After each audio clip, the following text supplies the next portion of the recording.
What is the basis for reaching that conclusion or a belief that something like that occurred? And what are the consequences for those who committed unauthorized surveillance? Did you say that I said that it occurred? You indicated, I think I tried to at least reflect on what your quote was, that you thought spying on a political campaign occurred in the course of an intelligence agency's investigation into Russian interference in 2016. Well, I thought the question was, did I have any basis for saying? And I'm now asking what the basis is or what the facts are that lead you to that thought.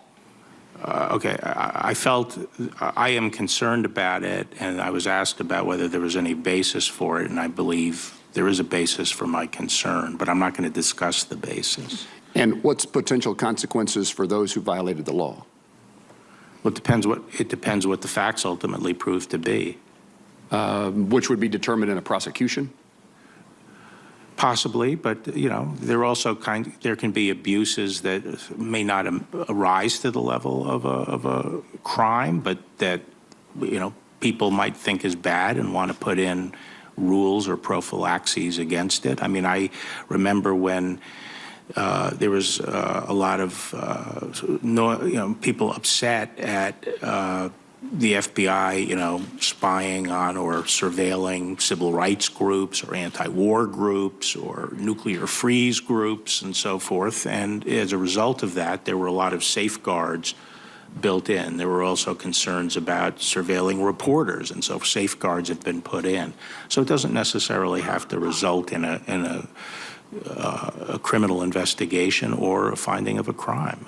But part of my responsibility is to protect the civil liberties of the American people, and I think something that is important is that the law enforcement and intelligence agencies respect the limits on their powers. I share that view with you, Mr. General, and am of the same generation in which those things occurred and were alleged to have occurred. Senator Shaheen. Yes, Mr. Chairman, I remember that too, and I remember when J. Edgar Hoover's FBI surveilled student groups as well, having been in one of those student groups that was surveilled. I want to ask a couple of what I hope will be very short questions. Over the past 2 years, the subcommittee in Congress has provided record levels of funding for the Office of Violence Against Women. That is true about the recent omnibus as well.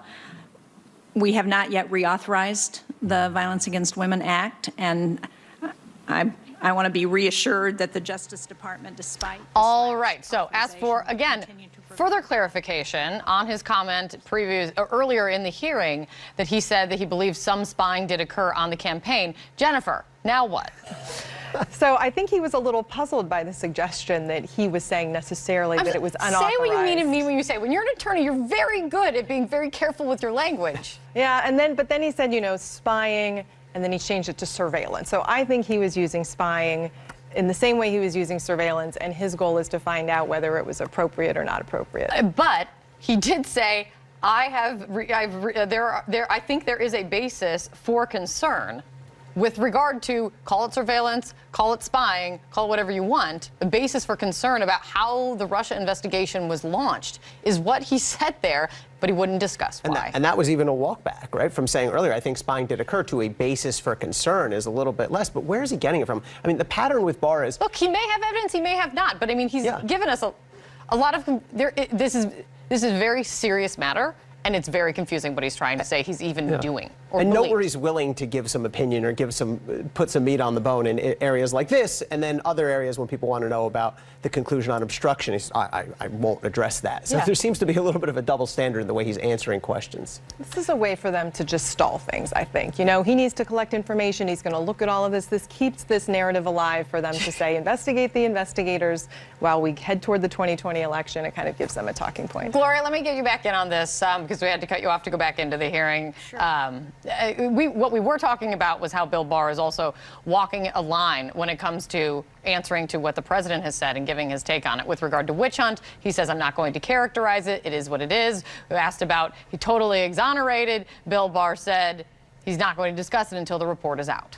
Right. I mean, you're right. He's clearly walking a fine line. But as it regards to what you guys have been talking about just a moment ago about the unauthorized surveillance or the spying, he made it very clear where he comes down on this. He said, I would say brief the target, which would be, I presume, Donald Trump and the campaign, Rudy Giuliani or Chris Christie or whomever it was. Very clear where he comes down on it. And then he said, there is a basis for my concern, but I'm not going to talk to you about it. Right. So it's clear that he's already started looking at this. And, you know, I don't know that he comes down to the sort of illegal witch hunt of the President of the United States. But as Evan Perez was saying earlier, if you are working inside the FBI, you are wondering how are you supposed to do a counterintelligence investigation if you believe that perhaps people you were looking at were willing participants? Do you brief them? Not necessarily the President of the United States, but who are you supposed to talk to about this while this is an ongoing investigation? I think that's what the Inspector General is clearly looking at. And so the question that I have, and I think Evan may have alluded to this before, the question I have is, why would you need two investigations if you already have one? Yeah, I mean, Ellie, Gloria, Ellie, Jennifer, give me a final take on that. Yeah, I think it's for show, and I think it's political. It's not necessary investigatively. It sends really confusing messages to the people inside the Department of Justice about what their job is and when they'll be second-guessed in potentially really consequential ways. All right. I agree. I mean, I think he's trying to appease the president and people. You know, anytime Congress asks you to do something, you say, sure, I'll take a look, I'll do it, I'll gather the information, I'll take a look. You know, I think that's what he's doing here, and, you know, we'll have to see where it goes.